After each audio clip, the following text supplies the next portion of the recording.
করছি সকলেই ভালো আছো। এমপি টিউশন পয়েন্টের পক্ষ থেকে সকলকে আন্তরিক শুভেচ্ছা অভিনন্দন জানিয়ে এবং কি সকল মাধ্যমিক শিক্ষার্থীদের আন্তরিক শুভেচ্ছা এবং কি আমাদের অফুরন্ত তোমার পক্ষে ভালোবাসা আমার পক্ষে।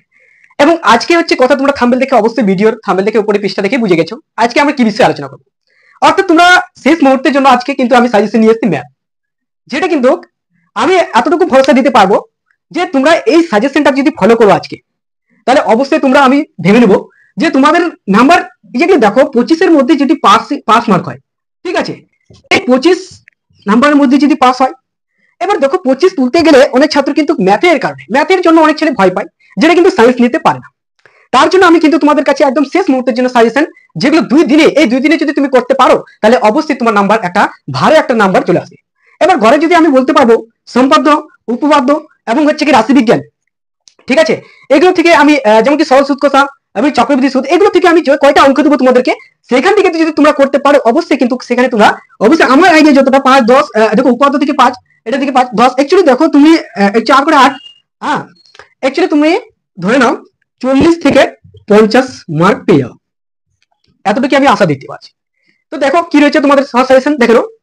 তো তোমাদের প্রথমে আমি আলোচনা করবো কিসের সঙ্গে, উপপাদ্যের সঙ্গে। দেখো উপপাদ্য নম্বর হচ্ছে কি, উপপাদ্য 32 নম্বরটা করবা এবং কি 33 নম্বর, 34 নম্বর, 48 নম্বর, 49, 50, এই 5টার মধ্যে তুমি অবশ্যই করে নিতে পারো, তাহলে তুমি দেখো না 4 অর্থাৎ 5 যেখান থেকে তুমি আসুক না কেন এই কয়টার মধ্যে আসবে, অন্য কোথা থেকে দেবে না, ঠিক আছে। এবার সম্পাদ্য সম্পর্কে আলোচনা করো। দেখো তোমাদের সম্পাদ্য কি রয়েছে, দেখো অ্যাকচুয়ালি সম্পাদ্যগুলো কিরকম হয় যে মাঝে মাঝে কি করে তোমাদের কিন্তু সেগুলো মানগুলো চেঞ্জ করে দিতে পারে। ধরে নাও 1 নম্বর যে সম্পাদ্য রয়েছে, তোমরা এগুলো কিন্তু কোষে দেখি 11.2 পেয়ে যাবে, ঠিক আছে। 1 নম্বর হচ্ছে ত্রিভুজ এবং কি ত্রিভুজের অন্তর্বৃত্ত অঙ্কন করো, ঠিক আছে। এবার 2 নম্বর হচ্ছে কি দুইটি বাহুর দৈর্ঘ্য যদি 7.6 সেমি হয়, অর্থাৎ তোমাদেরকে এখানে 9.3ও দিতে পারে বা অ্যাকচুয়ালি ঘুরে দিবে মানগুলো, যেমন কি 6 সেমি আছে, এটাও ঘুরে দিতে পারে। তাদের অন্তর্ভুজের কোণের পরিমাপ যদি এখানে হচ্ছে কি 90 ডিগ্রিও দিতে পারে, কারণ একটা ত্রিভুজ অঙ্কন করে সেরকম করে কিন্তু বের করা যায়, ঠিক আছে। ত্রিভুজ যেভাবে অঙ্কন করো সেরকম করে অঙ্কন করলে বেরিয়ে যায়। অ্যাকচুয়ালি দেখো এগুলো প্র্যাকটিস করলে তোমরা অবশ্যই যদি মান চেঞ্জ করে বা যেখান থেকে দিয়ে দেখ না কেন তোমরা অবশ্যই কিন্তু সেখান থেকে পেয়ে যাবে। এবং 3 নম্বর দেখো একটি সমকোণী ত্রিভুজ যার সমকোণ সংলগ্ন বাহু দুইটির দৈর্ঘ্য হচ্ছে, একটা হচ্ছে 7 সেমি 3 সেমি দিয়েছে, এইভাবে দিবে এবং কি মান চেঞ্জ করে দিতে পারে। এবং 4 নম্বর দেখো একটি সমকোণী ত্রিভুজ যার ত্রিভুজের দৈর্ঘ্য মানে কি অতিভুজ দিতে পারে, বা এখানে ত্রিভুজ দিয়ে দিল, যেমন কি সমকোণী ত্রিভুজ দিল, এখানে সমকোণী ত্রিভুজ দিতে পারে, মানকে একরকম রাখলো, যেমন কি 9 সেমি অন্তর একটি বাহু দৈর্ঘ্য কিন্তু হচ্ছে কি 5.5 সেমি। এবার দেখো 5 নম্বর হচ্ছে কি যে জ্যামিতিক উপায়, অর্থাৎ আমরা কিন্তু জ্যামিতিক উপায় দেখবে দিয়ে দিতে পারে, কিন্তু মান চেঞ্জ করে দিতে পারে, ঠিক আছে। জ্যামিতিক উপায় কিন্তু দিতে পারে, জ্যামিতি মানে কিরকম দেখো মানে কম্পাস যেরকম কি আমরা জ্যামিতিক আঁকি বা এভাবে অঙ্কন করি সেরকম কিন্তু জ্যামিতিক উপায় দিতে পারে। এটা হচ্ছে কি এমনি 12 সেমি মানে কি এত সেমি একটা টাংলা 7.5 সেমি, এগুলো এরকম করে হবে। আর জ্যামিতিক যেটা বলছে কি জ্যামিতিক আকারে এই মাধ্যমে কি বিভিন্ন মাধ্যমে সেগুলোকে প্রয়োগ করা হয়, সম্পাদ্যগুলো কি করা হয়, ঠিক আছে। এবার হচ্ছে কি জ্যামিতিক উপায়, যেমন কি এখানে রুট যেমন 28 আছে, এখানে কিন্তু 30 দিতে পারে বা অন্য কিছু দিতে পারে, যেমন অথবা 23 রয়েছে, অথবা কখন 23 দিতে পারে, রুটও দিতে না পারে, এবং কি সে কি জ্যামিতিক উপায় তোমাদেরকে কথাটা অ্যাকচুয়ালি বিবরণ দিবে জ্যামিতিক উপায়, অথবা এটা হচ্ছে কি 23 অথবা 15 সেমি, এগুলো কিন্তু শুধুমাত্র অঙ্কন চিহ্নিত করলে শুধুমাত্র কি করে অঙ্কন চিহ্নিত করতে হবে, এই বেশি কিছু না। এরপরে আমরা কিছু রাশি বিজ্ঞানের সঙ্গে চলে যাবো। রাশি কি কি রয়েছে, এটা পাটিগণিত, অর্থাৎ পাটিগণিত দেখো এমন কয়েকটা চ্যাপ্টার রয়েছে যেগুলো কিন্তু তোমাদেরকে কি করতে হবে, সরল সুদ কথা বলো, চক্রবৃদ্ধি সুদ, আংশিক কারণ, এই 3টে চ্যাপ্টার কিন্তু ভালো করে তোমাদেরকে সূত্রগুলো আগে দেখে নিতে হবে, তারপরে তুমি কি করবে সেখান থেকে প্র্যাকটিস করবে। আমি যে কটা অঙ্ক দেবো সেখান থেকে অবশ্যই তোমরা প্র্যাকটিস করবে, যদি অযথা কোনো অন্য কোথা থেকে করতে যাও তাহলে বেশি কিন্তু বাড়াবাড়ি হয়ে যাবে, আমি যে কটা দেবো সেখান থেকে করবে। অর্থাৎ দেখো পাটিগণিতে কি করবে, অ্যাকচুয়ালি তোমরা সূত্রগুলো কিন্তু ভালো করে অঙ্ক করবে, যদি সূত্রগুলো যদি না দেখো তাহলে অবশ্যই তোমাদের পরীক্ষা হলে গিয়ে কিন্তু দেখবে মাথা ঘুরবে, অর্থাৎ তুমি এখান থেকে চলে গেছো করে, অর্থাৎ তুমি কিছু বুঝতে পারছো না। অর্থাৎ অনেক সময় কিন্তু কি করে এক্সামিনাররা যারা কিন্তু কোশ্চেন প্যাটার্ন তৈরি করে তারা কিন্তু অনেক সময় কি সংখ্যাগুলো চেঞ্জ করে দেয়। সেক্ষেত্রে বলছি যে দেখো অ্যাকচুয়ালি আমি যেগুলো বলবো তোমরা অবশ্যই সেগুলোকে দেখবে লক্ষ্য করে, এবং কি এখান থেকে তোমরা প্র্যাকটিস করবে, অবশ্যই কমন পেয়ে যাবা। তো দেখো তোমাদের কি রয়েছে পাটিগণিত, প্রথমে যেটা রয়েছে বলছে রোহন একটি বাড়ি তৈরি করার জন্য একটি বার্ষিক কি করলেন, বার্ষিক 12% কি করলেন সরল সুদে একটি ব্যাংকের থেকে কি করলেন এত টাকা কিন্তু কি করলেন ধার নেন, ঠিক আছে। এবার ধার নেওয়ার পর দেখছে যে 8 বছর পর তিনি বাড়িটি থেকে প্রতি মাসে একটা বাড়ি তৈরি করলেন ধার নিয়ে, এত টাকা কি করলেন। অ্যাকচুয়ালি অঙ্কটা তোমাকে পড়ে বুঝতে হবে কি অঙ্কটা ম্যাথটাতে কি চেয়েছে, এমন কি কথা বলে দিয়েছে যে সেটা চেয়েছে। দেখলো যে প্রতিটি বাড়িতে প্রতি মাসে কি 1 টাকা করে কি ভাড়া দেন, একটি বাড়ি তৈরি করার জন্য ব্যাংক থেকে টাকা নিয়েছিল, টাকা নেওয়ার পর এত টাকা কি করলেন বাড়িটি মানে প্রতি মাসে একটা বাড়ি তৈরি করলেন, এত টাকা ভাড়া দেন। ভাড়া দেওয়ার পর এবার হচ্ছে ভাড়া নেওয়ার কত বছর পর তিনি ব্যাংকের মানে অ্যাকচুয়ালি বছরটা বলে তোমাকে বছরটা বের করতে হবে, এমনকি ভাড়ার আয় থেকে কিন্তু ব্যাংকে কত টাকা সরল সুদে সেটা করবেন তা নির্ণয় করতে, এবার সরল সুদে কত টাকা শোধ করবেন সেটা তোমাকে নির্ণয় করতে বলেছে। এবার 2 নম্বর হচ্ছে কি, এবার বলে দিয়েছে 2 নম্বরে বার্ষিক 4%, হারে সুদে কত টাকা যদি 2 বছর সরল, মানে কত টাকা তোমাকে অ্যাকচুয়ালি কথাটা বলে দিয়েছে যে কত টাকা, হ্যাঁ কত টাকার এত বছরের সরল সুদে চক্রবৃদ্ধি সুদের অন্তর এত টাকা হবে, মানে এত টাকা চক্রবৃদ্ধি সুদ কত, এটা তোমাদের সরল সুদ কথা পেয়ে যাবা।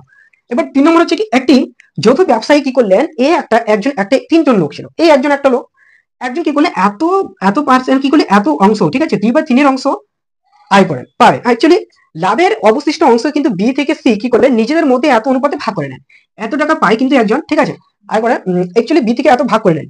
এবার লাভের পরিমাণ যখন দেখলেন যে 7% বা 5% হয়ে গেছে, তখন কি করলেন এ লাভ অংশ থেকে এত টাকা এত টাকা কি করলেন বেশি বের হয়, এবং কি এত টাকা এ থেকে বের হয়, এবং কি বি আর সি এর লাভ অংশের পরিমাণ কত হচ্ছে এ অ্যাকচুয়ালি নিয়েছে, এবং কি তোমাকে বের করতে বলছে এর এত টাকা বের হলো, এত টাকা পেলো, এবং কি বিসি কত পরিমাণ পাবে। এবার দেখো 4 নম্বর, 3 বন্ধু যৌথ একটা ব্যবসা চালু করলেন, ব্যবসাটা চালু করলেন কি একটা গাড়ি লরি কিনলেন, বলে দিয়েছে এত টাকা একজন দিল, এত টাকা একজন, এত টাকা একজন, ঠিক আছে দিয়ে একটি গাড়ি কিনলেন। প্রথম বন্ধু কি করলেন ড্রাইভার বানিয়ে দিলেন, দ্বিতীয় বন্ধুকে কি করলেন 2জন কন্ডাক্টর থাকলেন। এবার কন্ডাক্টর কি কাজ চালু করলেন 3জন, তারা ঠিক করলেন যে মোট আয় যত টাকা হবে এত অংশ কি করবেন, এত অংশ কি অংশ রেখে কাজের জন্য, এবং কি অন্যজন কি করলেন অংশ তোমরা কি অনুপাতে ভাগ করে নেবে, এত ইস্টু এত অনুপাতে ভাগ করে নেবে, এবং কি বাকি মূলধনের অনুপাত কিন্তু ভাগ করে নেবেন। এমনকি যদি তারা দেখলেন যে 1 মাসে যদি এত টাকা আয় হয়, মানে 1 মাসে যদি এত টাকা হয় তাহলে কত টাকা করে তারা পাবেন সেটা তোমাদেরকে বের করতে। অর্থাৎ দেখো সরল সুদ কোষে চক্রবৃদ্ধি সুদ, এগুলো তোমরা অবশ্যই তোমরা সূত্রগুলো ভালো করে দেখে দেবে, এমনকি যেগুলো তোমাদের ম্যাথ বই দেখবে অনেকগুলো প্র্যাকটিস রয়েছে, সেখান থেকে প্র্যাকটিস করবে, অবশ্যই তোমরা অবশ্যই পেয়ে যাবে সেখান থেকে কমেন্ট। তো এবার চলো তোমাদের জ্যামিতিক সম্পর্কে কিছু আলোচনা করে দিই। ত্রিকোণমিতিক আমি এখন আলোচনা করবো, এমনকি ত্রিমণিক এমনকি প্রয়োগের সম্পর্কে, ঠিক আছে প্রয়োগ এর আগে বলেছিলাম, কিন্তু কি এখন আলোচনা করছি প্রয়োগের এবং কি ত্রিকোণমিতি। দেখো ত্রিকোণমিতিক অঙ্কগুলো কিছু রয়েছে যেগুলো তোমরা কিন্তু প্র্যাকটিস করলে অবশ্যই কিন্তু এরকম ধাঁচের হয়, সেগুলো থেকে তোমরা অবশ্যই পেয়ে যাবে কমন। এবার দেখো ত্রিকোণমিতিক যদি বলা যেতে পারে 1 নম্বর যদি বলেছে যদি cos থিটা ইকুয়াল বাই যদি x by x square plus y square হয়, তাহলে দেখানে দেখা হচ্ছে কিন্তু sin x y plus cos theta, ঠিক আছে।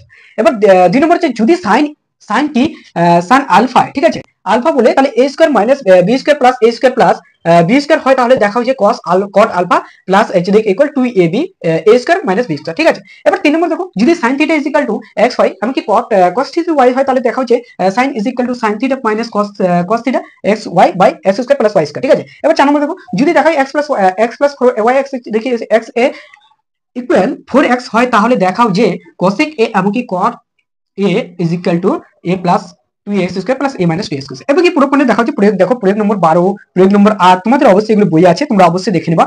বই দেখো আমি বলে দিয়েছি যে প্রয়োগ নম্বর এরকম ধরনের অ্যাকচুয়ালি আসে পরীক্ষাতে, আর যেগুলো হচ্ছে কি আর যেগুলি আমাদের অবশ্যই পিডিএফ প্রোভাইড করে দিয়েছি আমাদের গ্রুপে, যদি তোমরা যুক্ত হয়ে যাও সেখান থেকে অবশ্যই পেয়ে যাবা। এবং তারপরে আমি দেখিয়ে দেবো সেখানে কিন্তু অবশ্যই যদি আমাদের ভিডিও ভালো থাকে অবশ্যই চ্যানেলটাকে সাবস্ক্রাইব করে পাশে বেল প্রেস করে নোটিফিকেশন করবে আমাদের এখনই তোমরা যুক্ত হয়ে যাও লিংকে, এবং এরকম সাজেশন পাওয়ার জন্য। অর্থাৎ দেখো অ্যাকচুয়ালি পরীক্ষার 2 দিন রয়েছে, তোমরা অবশ্যই প্র্যাকটিস করলে কি আমি অতটা আড়িয়ে দেবো, তোমরা কিন্তু এক্সাক্ট মান যেটা কিন্তু 50 সামথিং ধরে রাখো, 40 থেকে আমি 50 যেটা বললাম অবশ্যই তোমরা পেয়ে যাবা। এবং কি আমাদের তাড়াতাড়ি বন্ধুদেরকে শেয়ার করে দাও, এমনকি বেশি বেশি করে শেয়ার করে, যারা সবাই অ্যাকচুয়ালি ম্যাথকে নিয়ে ভয় করে, ম্যাথকে নিয়ে কোনো ভয় করার চিন্তা নেই, আমাদের সামনে কিন্তু অনেক টিচার তোমাদের সঙ্গে রয়েছে, এবং কি তুমি যদি ভালো লাগে অবশ্যই তোমাদের বন্ধুদেরকে শেয়ার করে তাদেরকে দেখার সুযোগ করে দেন, এমনকি তারা যেন এই পরীক্ষাতে পাস হয়। কারণ বোর্ডের অ্যাকচুয়ালি পরীক্ষা দেখো বড় পরীক্ষা, সেখানে কিন্তু পাস করাটা একদম বল কঠিন, কিন্তু যারা পড়েন তাদের ক্ষেত্রে কঠিন, যারা পড়েছে অ্যাকচুয়ালি আমরা দেখো পড়াশোনা যারা আলাদাই ট্যালেন্টেড, কিন্তু তোমরা পড়াশোনা করোনি বলে তোমরা কিন্তু অ্যাকচুয়ালি এখানে কয়েকটা অঙ্ক করে অবশ্যই পাস হয়ে যাবে। Thank you.